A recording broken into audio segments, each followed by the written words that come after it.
Sehingga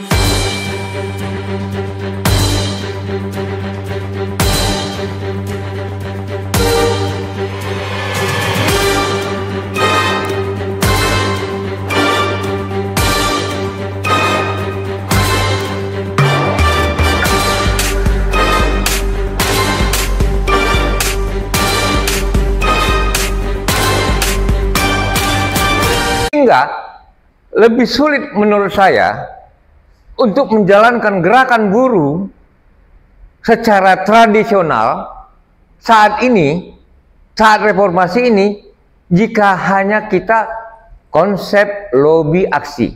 Hingga sangat benar dan saya sangat mendukung dan sangat bersyukur kita 11 unsur bisa menghidupkan kembali Partai Buruh. Alhamdulillah, Partai Buruh sudah menjadi partai yang ikut dalam pemilu.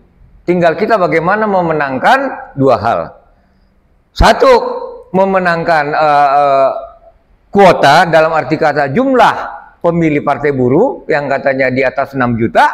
Dan juga menempatkan calon-calon kita yang terpilih yang kita usung untuk menjadi anggota DPR.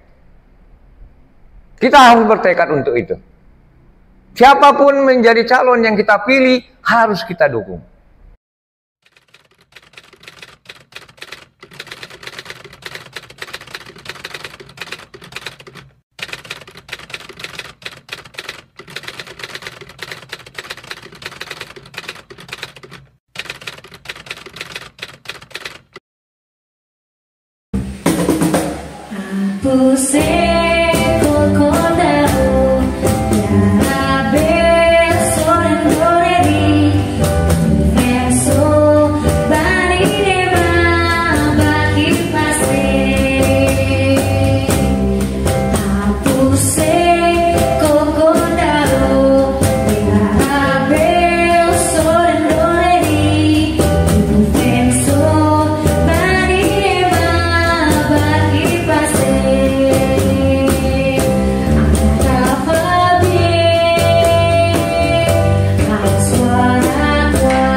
Jangan lupa like, share, komen, subscribe, dan bunyikan tombol loncengnya.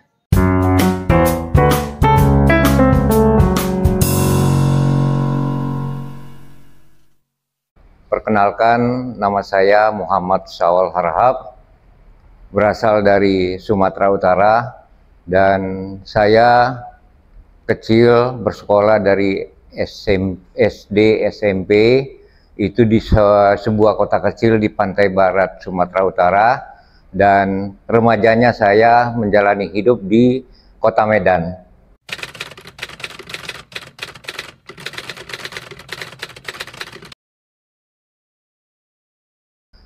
Di kota kecil saya ada pabrik atau tempat pengasapan getah karet yang para pekerja perempuan dari desa-desa sekitar kota itu pada waktu pagi hari mereka itu datang berduyun-duyun itu untuk bekerja part-timer, bekerja secara waktu tertentu dari jam 8 pagi sampai sekitar jam 2 siang pulangnya.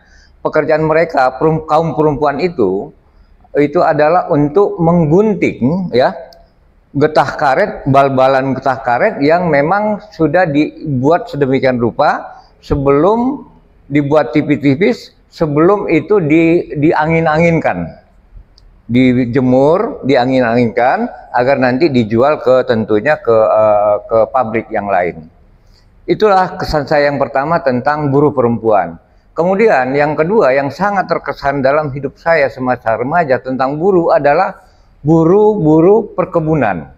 Di sekitar kota Medan itu banyak perkebunan tembakau deli pada waktu itu, perkebunan perkebunan karet, yang saya lihat ada perbandingan yang sangat ibaratnya antara bumi dan langit.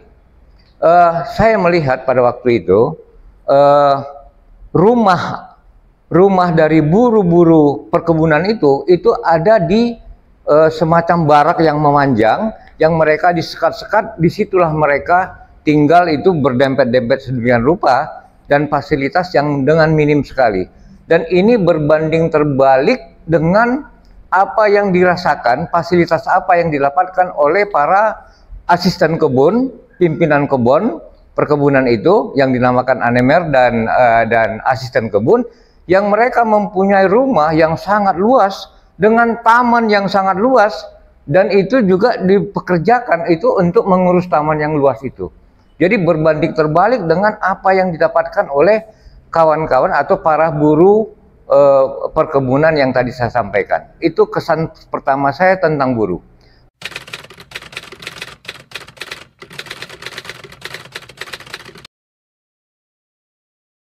Pada waktu itu saya menjadi anggota dan pengurus Serikat Buruh Federasi Buruh Seluruh Indonesia.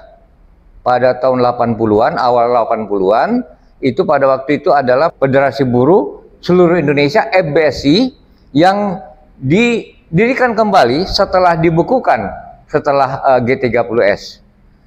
Pada waktu itu saya menjadi pengurus oleh karena satu hal. Pada waktu itu kami, para anggota serikat, menuntut kenaikan gaji, dan semua pengurusnya itu di PHK, dan saya sebagai pengurus perwakilan pada waktu itu sangat merasa ini sesuatu hal yang sangat menyedihkan. Setelah dipecat kawan-kawan pengurusnya, PUK-nya, mereka masih dicari-cari untuk dimasukkan ke tahanan Guntur Jakarta oleh polisi militer. Pada waktu itu memang masa rezim Soeharto. Kemudian pada tahun 81 saya menjadi pengurus di tingkat PUK, di tingkat perusahaan. Dan pada tahun 1985 Federasi Buruh Serikat Seluruh Indonesia berubah menjadi Serikat Pekerja Seluruh Indonesia, SPSI, dan saya juga menjadi pengurus di sana, di Serikat Buruh. Dan pada waktu era reformasi, kemudian tentunya berjalan waktu, saya dari awal sampai awal berdirinya SPMI berada di SPMI, dan sampai saat ini juga menjadi salah seorang pengurus di Dewan Pimpinan Pusat Serikat Pekerja Metal Indonesia.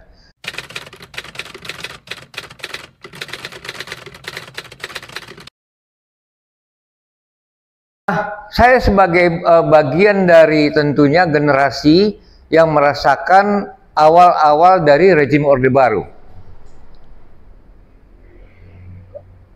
Pada waktu itu, baik Federasi Buruh Seluruh Indonesia, di mana saya itu di sektor basis istilahnya pada waktu itu, berada di sektornya, salah satu sektornya dengan nama pada waktu itu Basis Serikat Pekerja Assembling, Mesin dan Perbengkelan Federasi Buruh Seluruh Indonesia. Artinya di sektor pada waktu itu memang era pada waktu itu mulainya era industrialisasi sektor otomotif, tapi masih perbengkelan pada waktu Federasi Buruh. Kemudian pada waktu itu memang diterbitkan, didirikan lagi, dihidupkan kembali buruh, memang dalam kaitan bagaimana mengakomodir ya rencana pemerintah untuk industrialisasi dari era pertanian menjadi era industri.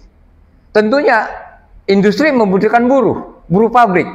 Tetapi kalau tidak dia punya wadah, sedangkan pada waktu itu seluruh serikat buruh setelah rezim Orde Baru berdiri, seluruh serikat buruh dibekukan, maka dibentuk lagi dengan tentunya ada indoktrinasi.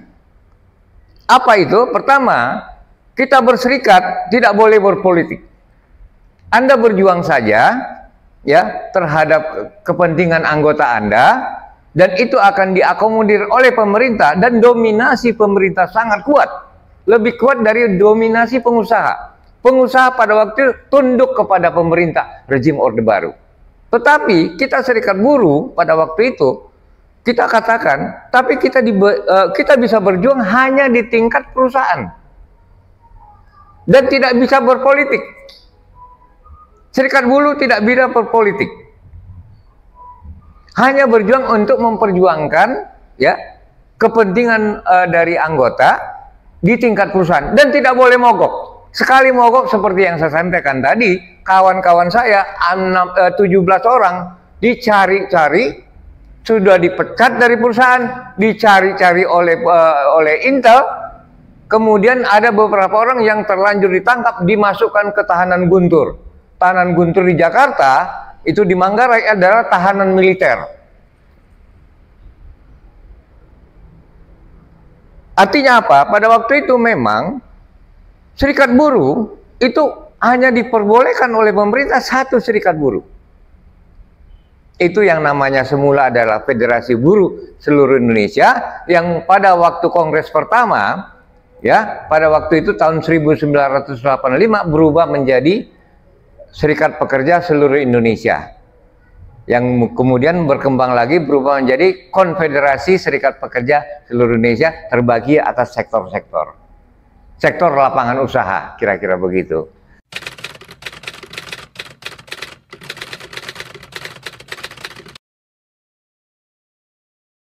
Nah, perbedaannya tentunya ada. Apa yang saya rasakan adalah pada waktu era rejim Soeharto, era Orde Baru, Anda diperbolehkan untuk berserikat, Anda diperbolehkan untuk berjuang, tapi Anda tidak boleh berpolitik dan tidak boleh mogok. Karena apa? Dianggap sebagai subversif.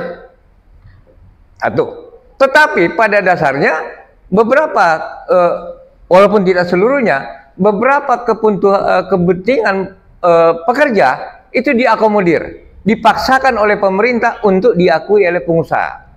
Kemudian di era reformasi, setelah banyaknya serikat buruh, tentunya ada kebebasan. Undang-Undang 21 2000 ya, sebagai undang-undang SP, Serikat Pekerja Serikat Buruh, itu membuat kita bisa mengaktualisasikan diri sebagai pekerja dalam bentuk serikat apapun yang kita inginkan. Artinya apa? Secara teori demokrasinya itu terpenuhi. Anda bebas untuk mendirikan serikat buruh apapun, di tingkat apapun, SPTP, di tingkat nasional, dan macam ragam. Itu dilindungi oleh undang-undang. Tetapi yang menjadi masalah di era reformasi adalah ya, pada waktu Anda mengimplementasikan gerakan buruh. Nah, secara perlahan peran dari pengusaha meningkat. Itu faktor dari, ya tentunya pengusaha bisa juga karena era demokrasi, pengusaha bisa menjadi penguasa.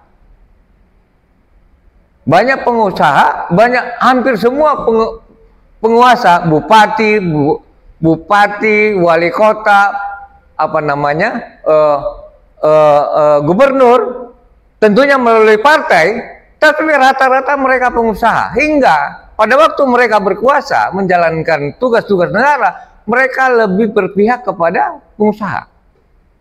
Pada dasarnya seperti itu perbedaannya. Hingga lebih sulit menurut saya untuk menjalankan gerakan buruh secara tradisional saat ini, saat reformasi ini, jika hanya kita konsep lobby aksi. Hingga sangat benar, dan saya sangat mendukung dan sangat bersyukur kita 11 unsur bisa menghidupkan kembali Partai Buruh. Alhamdulillah, Partai Buruh sudah menjadi partai yang ikut dalam pemilu. Tinggal kita bagaimana memenangkan dua hal. Satu, memenangkan kuota dalam arti kata jumlah pemilih Partai Buruh yang katanya di atas 6 juta, dan juga menempatkan calon-calon kita yang terpilih yang kita usung untuk menjadi anggota DPR. Kita harus bertekad untuk itu. Siapapun menjadi calon yang kita pilih harus kita dukung. Yang warna oranye Partai Buruh, warna oranye Partai Buruh. Partainya kelas pekerja, partainya kelas pekerja, partai buruh